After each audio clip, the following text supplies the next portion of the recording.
Welcome to the France 24 debate. The fallout over the drone attacks on Saudi oil installations continues. Petrol price rises are predicted to be imposed very quickly at the pumps as world oil production is badly disrupted. Now, the US President Donald Trump was the first to react, and he instantly blamed Iran for the situation, tweeting that the US was locked and loaded, a phrase that had many people twitching, implying he's ready to retaliate in a military fashion against the Iranians. Iran denied being behind the attack. The attack has actually been claimed by the Houthi rebels from Yemen. They are supported by the Iranians. The Houthis have said, adding to this, they are ready to attack again. Well, this Monday, the US Secretary of State, Mike Pompeo, says he has information which confirms Iraq's denial that its territory was used to launch the attack. You see how this story is spreading and spreading with its influence. Russia, another name being brought into the equation, has spoken out to condemn the strikes, but also to say not be hasty in blaming the Iranians. The attack on Saturday halted production of 5.7 million barrels of crude a day. This represents more than half of Saudi Arabia's global daily exports. A return to normal production could take some 2 months. As a result, Brent crude has hit its highest percentage price rise since the run-up to the Gulf War in 1991. And that figure is something like a 10% rise in the price of Brent crude. And that will, of course, be passed on to the consumer at some time, I can predict fairly soon. Let's introduce you to our guests for this debate here at France 24. Here in the studio, Julien Daon, who's consultant in international security, lecturer at international conflicts at Sciences Po, and associate researcher at CAREP here in Paris. Julien, thank you very much indeed for joining us as ever.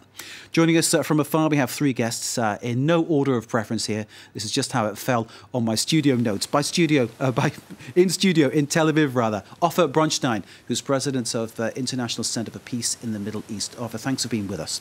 Joining us in the studio in Tehran, Syed Mustafa Kosheshem, who's professor of journalism at the Fars Media Faculty at the Applied Sciences University. Thank you, sir, for being with us. And joining us by Skype from Washington, Fatima Abu Al-Asra, who's a senior analyst at the Middle East Foundation. Thank you, too, for being with us. I'll let you loose in a moment to discuss everything related to this story. But first, a roundup from our reporter here at France 24, Alison Sargent.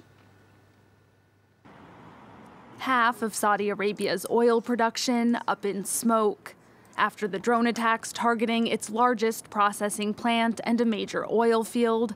The kingdom's energy minister confirmed they've had to slash production by 50%, the equivalent of 5% of the world's oil supply. The minister stressed that these attacks are not only aimed at the vital installations of Saudi Arabia, but also at the global oil supply and its security, thus posing a threat to the global economy.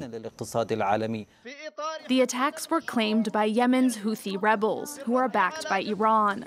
They said it was retaliation for Saudi Arabia's intervention in Yemen, where since 2015 the kingdom has been leading a coalition fighting against them. In recent months, the Houthis have carried out a series of drone and missile attacks on airports and oil facilities in Saudi Arabia. But U.S. Secretary of State Mike Pompeo directly blamed Iran for the bombings. Tehran is behind nearly 100 attacks on Saudi Arabia, while Rouhani and Zarif pretend to engage in diplomacy. Amid all the calls for de-escalation, Iran has now launched an unprecedented attack on the world's energy supply.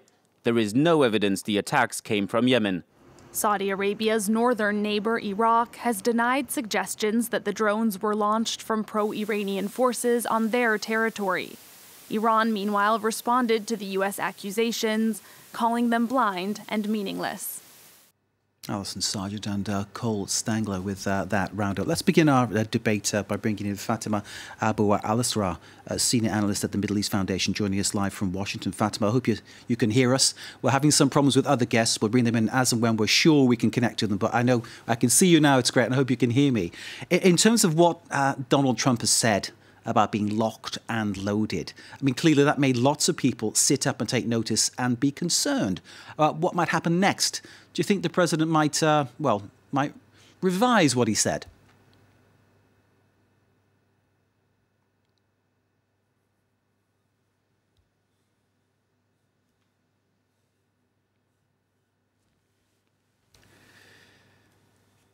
Live television is a very unpredictable animal at times. We will bring in Fatima when we have a clear link to her and we can hear what she says. I'd be interested to get her reply to it. Let's bring in Julian Theron, who's with us in the studio.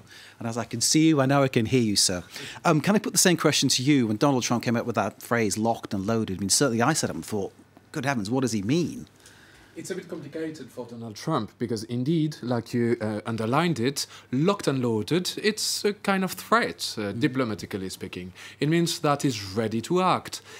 The problem with Donald Trump and more generally with the US strategy with Iran is that for a while they had different options. Meaning, for instance, Barack Obama wanted to talk to Iran to reach an agreement on their nuclear program for nuclear weapons. And in this respect, they allowed Iran to develop what we call proxies, meaning usually non-state armed groups throughout the region. A lot in Iraq, actually, and the Obama administration knew that the pro-Iranian groups were developing and so on, and later on in different places, like Syria, for instance. So it means that to reach this agreement with the international community, the Europeans, Russia, the UN, and the US, Washington decided to let the Iranian influence in the region grow. On this, Donald Trump has been elected, and then he seized this occasion to actually retract from the deal, meaning that all the Iranian influence that spread in the region, whether legitimate or not it is, that's not the question. But all this influence was actually for nothing then, because there was no deal anymore, because the US, well, the deal is still existing between, for instance, Iran and the Europeans, and there's complications on that. But the US is now in a complicated situation because it retracted from the deal and says, well, it's not possible to let Iran get an influence. So that's the first part of the problem. The second part of the problem is that Donald Trump said, so now we got a maximum pressure strategy on Iran, and we put bad sanctions until Tehran goes back to the table of negotiation to have another deal. But the problem is that they reached some steps to say that we might actually strike Iran, but we knew that there was a couple of events that showed that Donald Trump might not be keen to strike Iran, actually, eventually. Because first, for instance, remember that the US sent a missile, and strangely a bit, Donald Trump called the missile back, actually, said that, oh, he decided because of the civilian casualties that he wouldn't go forth and so on, when usually, of course, you know these kind of things before launching it. So we know that Donald Trump doesn't want that much to strike Iran for unknown reasons on these.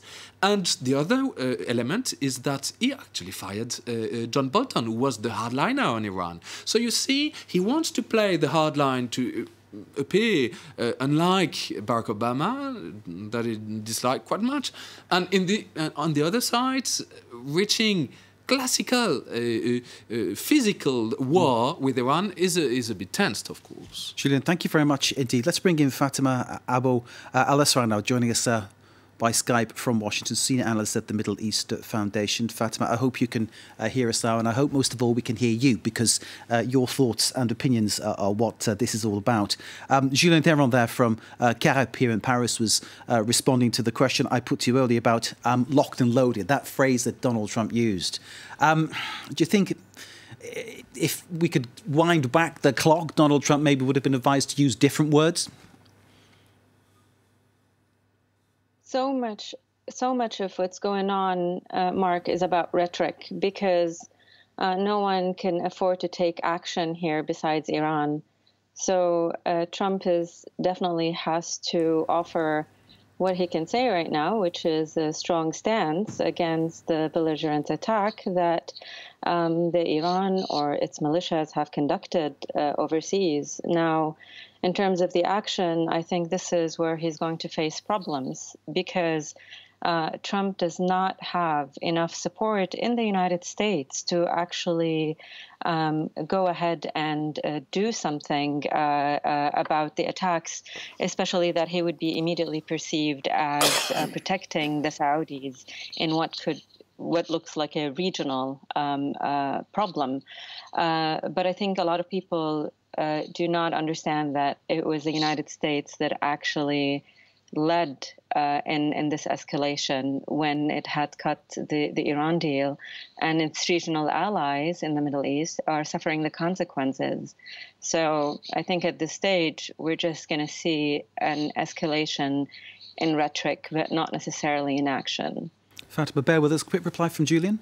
Yes, Mark, because there might be one or two elements, but I'm not completely sure that the US president is turning toward this kind of strategy. But of course, there's the economical weapon, if we may say, but there's already some sanctions. And the civilian population, I mean, economic sanctions might work a bit, but it's also contested the efficiency. And for the Iranian situation, I'm not completely sure that the Iranian population is going against the regime because of the US sanctions, or at least because of that. Indeed. And the other element, just the other element, is there might be a weapon, which is cyber warfare. But it already existed, actually, on Iranian nuclear facilities. And actually, Iran struck back against Aramco in Saudi Arabia, as far as we imagine that Iran did, meaning that there also this side that actually might in both ways go to the software in itself and injure the economy, the Iranian economy, but also going to the hardware, meaning the facilities themselves, because when you reach the internet, you can provoke physical casualties, of course. So that might be a way between not doing anything, just words, and attacking with classical coercion weapons. It might be something in between like that. Just to remind everybody, the Houthi rebels from Yemen are claiming responsibility for the attack. A Saudi military spokesman says the attack on the oil installations was carried out with Iranian weapons and didn't originate in Yemen. So the plot, as ever with this one, is going to thicken, and the layer upon layer of this story spreads out even further. Let's bring in Ofer Bronstein, who's joining us from Tel Aviv, president of the International Centre for Peace in the Middle East. And we all want peace in the Middle East. Ofer, as ever, thank you, sir, for being with us. Fatima Abu al-Asra from the Middle East Foundation was talking about Donald Trump using rhetoric, and that's the only weapon he's got. Those words are used, lock and load. And I'm asking this question given you are in Tel Aviv and there are elections in Israel coming up. And obviously Donald Trump's big friends with Benjamin Netanyahu. Was this a bit of electioneering on behalf of his friend, do you think? First of all, let me tell you that I'm totally outraged. Why are we having this debate today? We are having this debate today because the Western world is going to be touched in its pocket, having the energy price and the oil price rising in the near future, while every day thousands of Yemenites are dying. Of close to 1 million children are on the edge of starvation.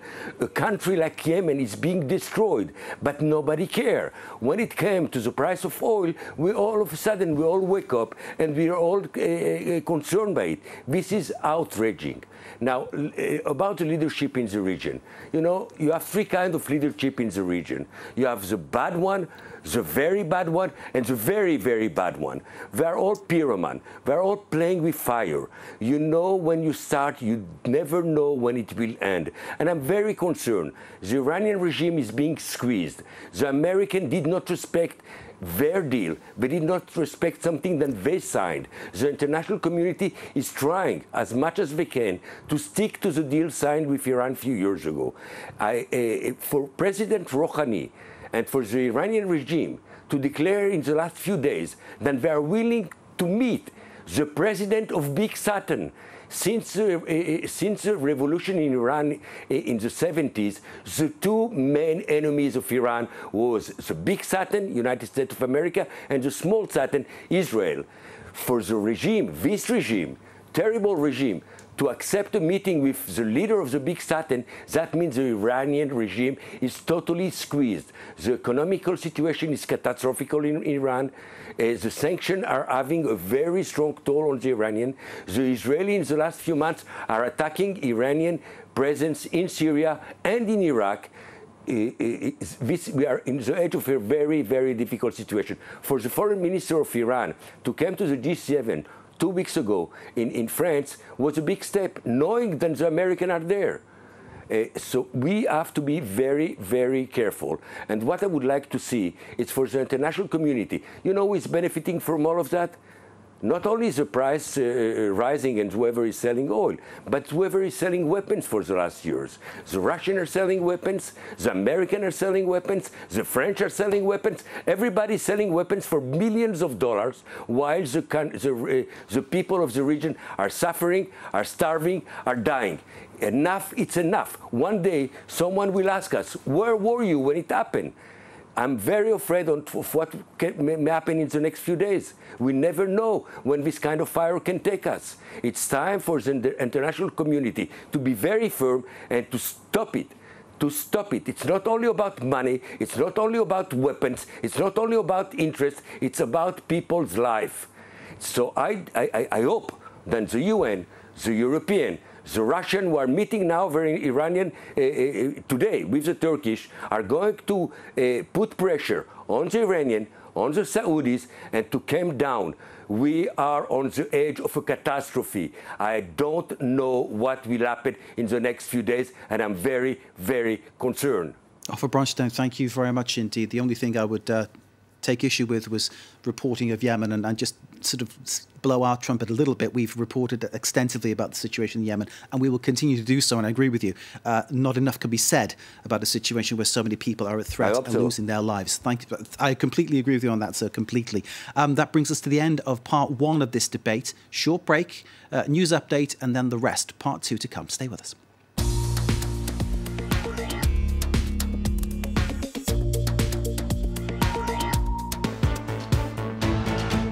Welcome back to the France 24 debate, part two for you. We're discussing the implications after the attack on the Saudi oil fields. World production has been more or less halved, with some 5.7 million barrels per day now not available, and oil prices set to rise. But the implications of this go far beyond the effect on people's pockets, and obviously the air of tension across the Middle East is that much thicker now in the light of what has happened, who's to blame, and what the bigger powers are saying about it. Here to discuss this in the studio, Julien Théron, who's the Associated Researcher at Carib here in Paris. Julien, thanks for being with us.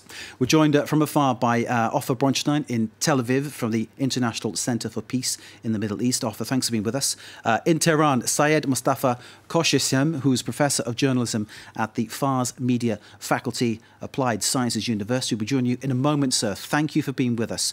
And by Skype in Washington, Fatima Abu Al-Asra, Senior Analyst at the Middle East Foundation. Fatima, thank you very much for bearing with us. Let's now, if we can, go straight to Tehran and bring in Syed Mustafa Khoshissem, who's the Professor of Journalism at the Fars Media Faculty. So I hope you can hear us, and we'd be interested to know your views on what has happened, and chiefly on the fact that the US is pointing the finger of blame at Iran for this attack on the Saudi Arabian oil facilities.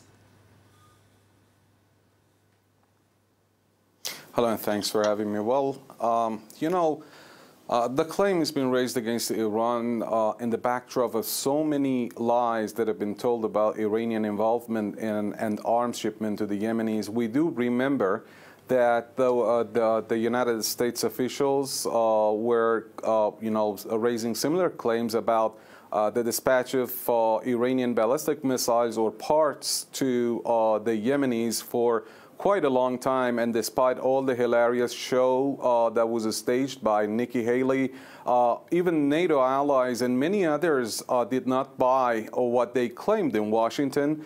But eventually, after the Yemenis stressed that they had purchased the ballistic missiles over a decade ago under President Ali Abdullah Saleh, the Russians confirmed the revelation. And the Yemeni army also stressed that after purchasing the missiles, they had started tampering with and manipulating the missiles, those ballistic missile technology, in order to increase the range and the precision striking by their defense engineers. Now, the same defense engineers have, according to Yemeni sources that have been stressing on that for quite a long time, they have changed some primitive civilian drones into military ones for new objectives.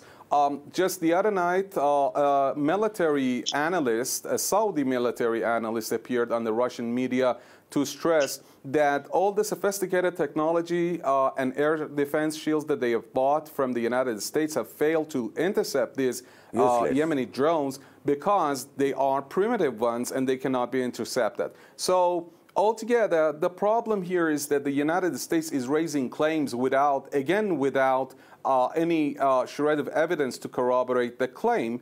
And also, this doesn't seem to be very much logical, since if Iran has equipped the Yemenis with this drones, then when had it done that? The country, Yemen, has been under a tight siege for quite a long time, for many years, and by a dozen nations who are assisted with satellite imagery, data, sonar, and radar technology of the United States. And how could Iran go through this siege? And this means despise of the United States arms production and arms manufacturers. Or maybe they claim that Iran had done that 5 years ago, 4 years ago, before the country was can I clarify, brought under the siege. Then in that case, why didn't the Yemenis... So can I clarify? But you are supporting the Houthi rebels. That's correct, isn't it? I didn't get that, I'm sorry. You are supporting the Houthi rebels in Yemen. You arm the Houthi rebels. Is that correct? Sure. Not the same way that we are supporting the Lebanese Hezbollah or the Palestinians. Iran has stressed that it's been rendering all types of support for the Lebanese, Palestinians, Syrians, Iraqis, but it has only been rendering spiritual support for the Yemenis. Even the Iranian Supreme Leader stressed a few months ago that the country is under a tight siege. Otherwise, we would have sent the arms that they need, but we can't because the country is under a tight siege. Not even a small boat could go through. So for the moment, thank you very much indeed. Let's get a reaction from Washington with Fatima Abu al-Asra from the Middle East Foundation. Fatima, there's a report in the Washington Post which is saying that the Saudis say that it was an Iranian weapon fired which actually did the damage. I don't know whether there's any comment you've got from there on that one or any thoughts. Have you listened to what our Iranian guest was saying? I disagree with what he said, and I would... I have a little bit more trust in the American intelligence than he does, and also on the evidence that has been proven and provided previously in terms of the military links between the Houthis and Iran. And there has been weapons that have been intercepted and in the Arabian Gulf that were coming to Iran from Iran, and that was over the course of this year. Definitely the ballistic missile is in the Iranian flagship, and that's something that the Houthis have taken advantage of. I think we're really at a stage where the Houthis themselves are not hiding this relationship with the Iranian backers. Iran has even opened diplomatic relationships with them and accepted the first ambassador from the Houthi rebels. So I understand the person's in your guest in Tehran skepticism, but I think that he might be completely misinformed or just giving another totally different view. Now, in terms of what the Saudis have said today about the attack, of course, because of the general skepticism and because people are really wanting to know what exact evidence is there, I think the Saudis would also have to provide all of the evidence that really show that this is Iranian weaponry that has gone behind this. Of course, in the past, all of the ballistic missiles and the drones that the Houthis have used have been also traced back to Iranian manufacturing. And by the way, I would just have also more trust in the UN panel of experts report that has proved these links. So I would just focus on that. Fatima, let me pause you there. I need to bring in Julien in the studio, then Offer next. So Julien, you please. Yes, what we see with the two interventions is that it's actually very hard regarding what we call open source intelligence to know what is happening. Perhaps some intelligence services know for sure if the weapon was Iranian or not. But actually, let's have a glance on the security structure that we have here. Because if we take all the things since a few weeks, we have seen some leaders saying that they can wipe out some countries from the face of the earth, and then after saying like, oh yes, of course, I can shake their hands. In that, I can join offer, saying that actually, yes, there's this volatility that can goes from let's meet to I will destroy your entire country. So we have this volatility, which is a problem. And in plus, it's not only between what we call classically between the countries, the hegemons, between the regional powers, but it's also throughout some groups. And Al-Sharq Al-Awsat, the Saudi newspaper, said today that, of course, it's not the Tamil Tigers who did the attack, and if it is the Houthis, the Hezbollah, or the pro-Iranian militias in Iraq, it means that it is Iran. It's very hard to prove that from their point of view, or to dismiss that from the Iranian point of view, because they are aligned strategically, so they might have just get some incentives, some order, or just because they just wanted to do that, the Houthis. So it's almost impossible to prove, but we see how one of the actors, even a small one, even if it's just one of the branch of the Houthis who decided to do that, because of the volatility and the unstable security structure, it can just go like that. And that is a very difficult and dangerous situation. Offer Bronstein, waiting for us in Tel Aviv. Over to you, sir. Well, once again, is it really important which weapon attacked whom? Yesterday it was Iran, a day before it was Saudi Arabia. Let's not forget that the Iranian regime is spending hundreds of millions in weapons. Let's not forget that the Saudi regime is spending hundreds of billions in weapons. The Iranian people are suffering. The thousands and millions of foreign workers in the Gulf countries are near to slavery. The Palestinian people in Gaza are suffering. The people of the Middle East are young, unemployed, and suffering. And those regimes, with the help of the Russian, of the American, of the Western world, are spending all their resources in weapons. One day, someone is going to ask what was for. While we know that global warming is eating the region, the desert is taking over. In few years, we are going to witness millions of refugees coming from the Middle East to the north. We are going to have a humanitarian crisis, and it's going to be terrible. Is it really important to know which weapon killed whom? Do I need the expert from the intelligence to know that this is absolutely unacceptable if it's coming from Iran or if it's coming from the Saudis?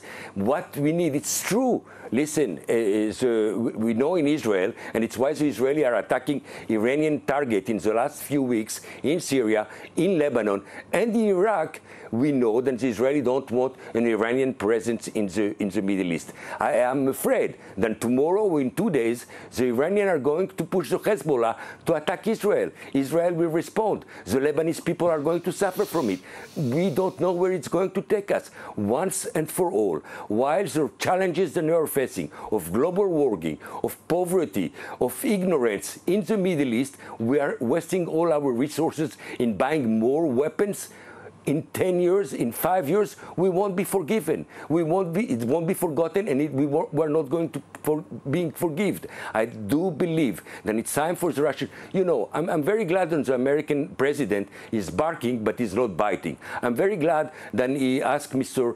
Bolton to leave his office, knowing that the direction that he was taking was a very dangerous one, calling for a war, being very hard on the Iranian. And Mr. Trump understood that it's not exactly a year and a half before election in the United States, it's not exactly the direction he wants to go. It's time for the European, and very happy about the role that Mr.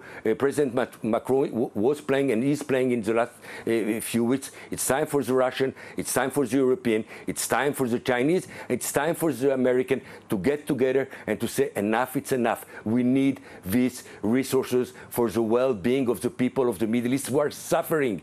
Billions of people are suffering. You know, everybody's talking on behalf of the Palestinians.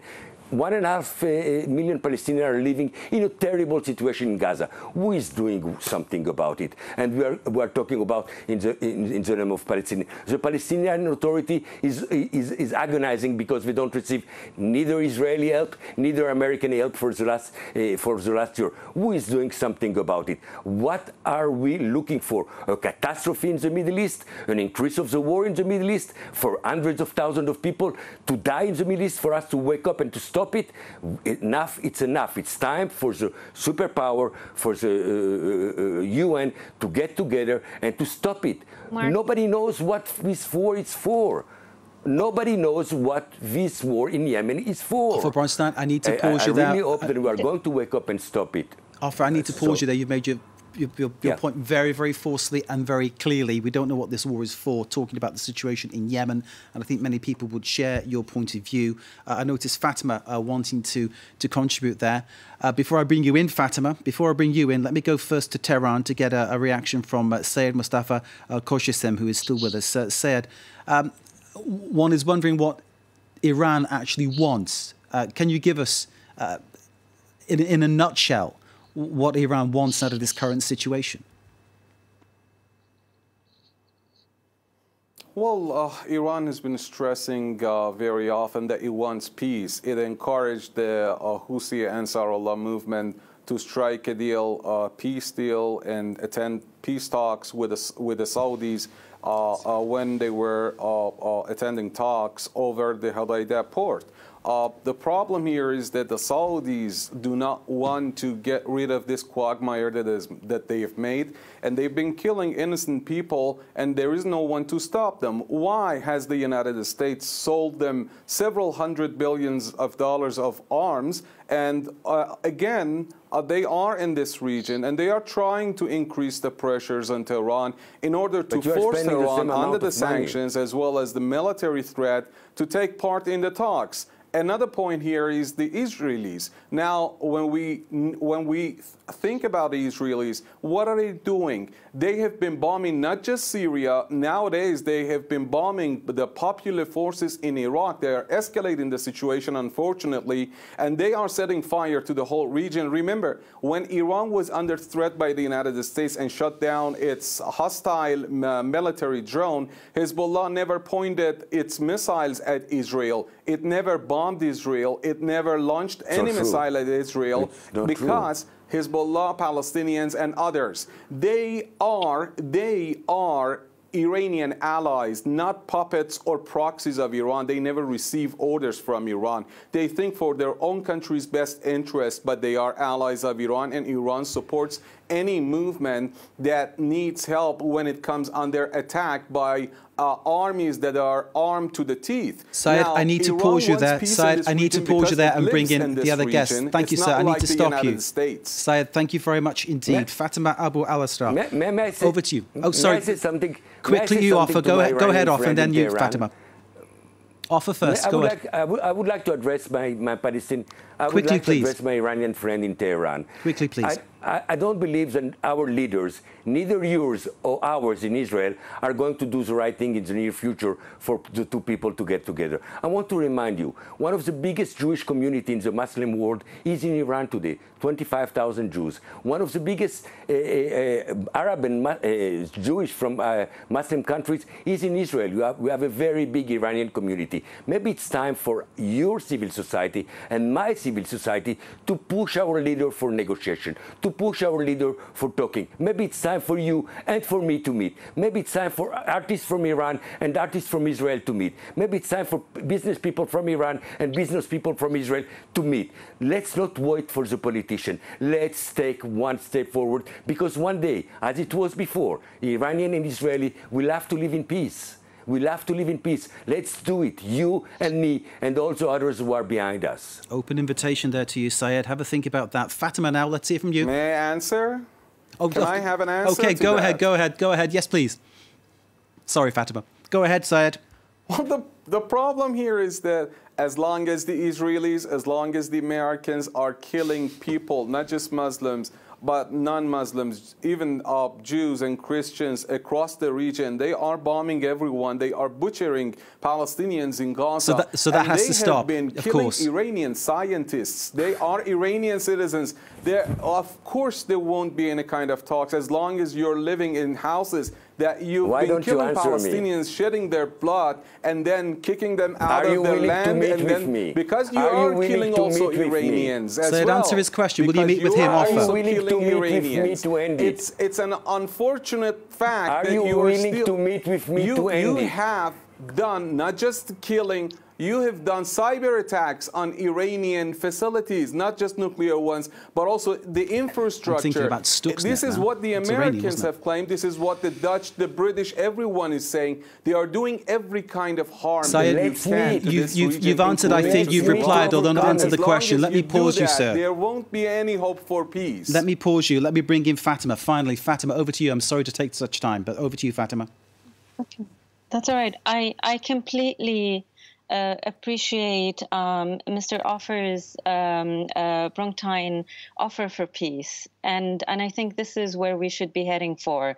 If there is any escalation in the region, if there is any response from this administration to any response on Iran, the first that will be affected will be the Saudis, the Emiratis, the Yemenis, because there's just Iran's behavior has been completely unpredictable, and it has just used these threats very nonchalantly. I mean, to just attack right and left because they know that the world is not ready for a response.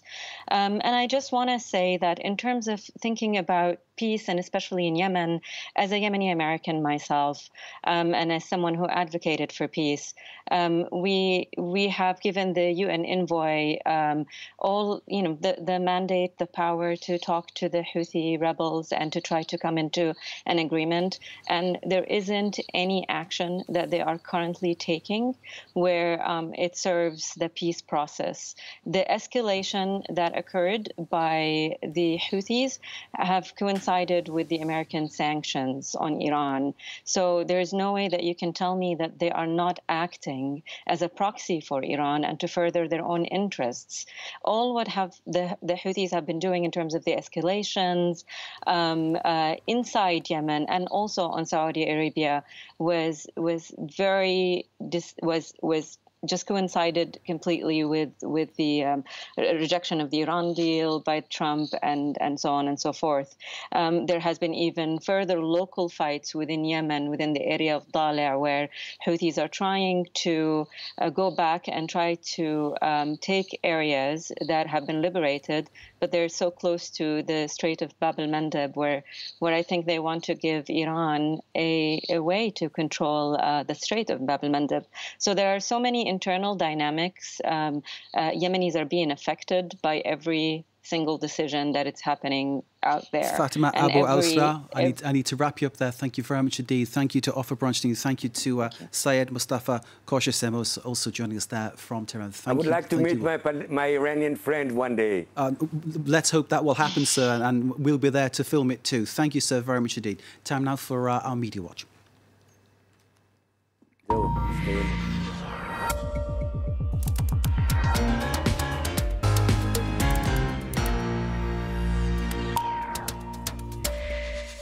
Joining myself and Julian Theron here in the studio is Emma James with Media Watch. Good evening. Do people feel this could be a sort of Pearl Harbor moment? Is that what we're seeing? We're seeing that phrase being bandied about quite a lot, not just from people who you might expect to be scaremongering about this. The phrase that has got people worried is Donald Trump's locked and loaded, which does imply that the US is very much ready to act right now. Of course, he has used that phrase before, so perhaps people shouldn't be quite so concerned. But looking at the overwhelming nature of reactions to this, people are unsettled, to say the least. So we're waiting for the Saudis to tell us, to to tell you what the next move is. Are you serious? Asks this woman, because Donald Trump really did appear to put the ball back in the Saudis' court, saying that they were waiting to hear what they said about who they believed had carried out this attack. America first means Saudi Arabia dictating US foreign policy. Nice, says this Twitter user. And this person saying, I thought we were done fighting the wars of other countries because it's expensive, yet when someone touches a drop of oil, we're locked and loaded in a few hours. So a lot of different talking points coming up on social media about this particular issue.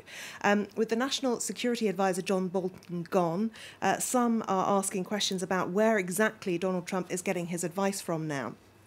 This is a piece on the Media Matters website written by Matt Gertz, which is very interesting, saying that basically the Fox and Friends news programme shapes the president's worldview, and what he says from watching their output is that they are really pushing for something to be done about Iran.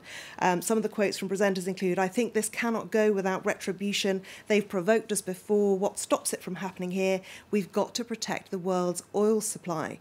Now, this writer says that it was very much Tucker Carlson who was among those credited with stopping Donald Trump, bringing him back from the brink of acting against Iran last time around. And of course, if there isn't somebody of that nature who he's listening to now, you do wonder what will happen next. Now, the Saudis, of course, have said that, yes, the weapons were from Iran, and they don't believe that they were fired from Yemen. So that leaves the door open to a little bit of conjecture as to where exactly they were fired from. However, there's obviously a great deal of scepticism as to what Saudi Arabia has to say. There's no reason whatsoever to trust either the Saudis or the Trump administration, so it's not clear what the average American citizen can possibly do with this information, says the journalist Seth Abramson. Looking at reactions in Iran, it's interesting to note that the Tehran Times isn't actually leading with this story on their website right now. They are in today's paper, but on their website they've pushed it down the running order a little bit, which perhaps says they're trying not to add fuel to this particular fire. They do have this article on their website, though, where they say that the Americans' claims are both hasty and harmful to everyone. And they quote the Foreign Minister Mohammed Javad Zarif, who tweeted that having failed at maximum pressure, now the US was going for maximum deceit on this particular issue. The Iran front page has a very different take, certainly seems to be ratcheting up the pressure here, by reporting on the fact that the Islamic Revolutionary Guard Corps has said that US targets are within range of Iranian missiles. So that would very much be pointing in the other direction. That perhaps this is going to be escalated. Another thing that it's worth taking a look at is what the information that's coming out of Yemen, because of course the Houthi rebels still say that they were the ones who fired these, who carried out these attacks, and they have reported this. We assure that we can reach wherever we want, and at the time we determine. They are also ratcheting up the pressure with this particular video here, which has been translated by the Middle East Media Research Institute, where they say there is more to come, and they actually threaten Israel in this. Now, this particular channel, Al Mazira, was set up by the Houthi rebels, so it's very much their mouthpiece. So a lot of people ratcheting up the tensions, and we will have to wait and see where this ends. Indeed, Emma, thank you very much indeed. Israel going to the polls tomorrow in their election, and obviously we'll be covering that at every point. Emma, thank you very much indeed. Thanks to our guest, Julien Theron, here in the studio, Associate Researcher at CARIP here in Paris. Thank you so very much for your thoughts. And thanks to you for watching too. Stay with us. More to come here. You're watching France 24.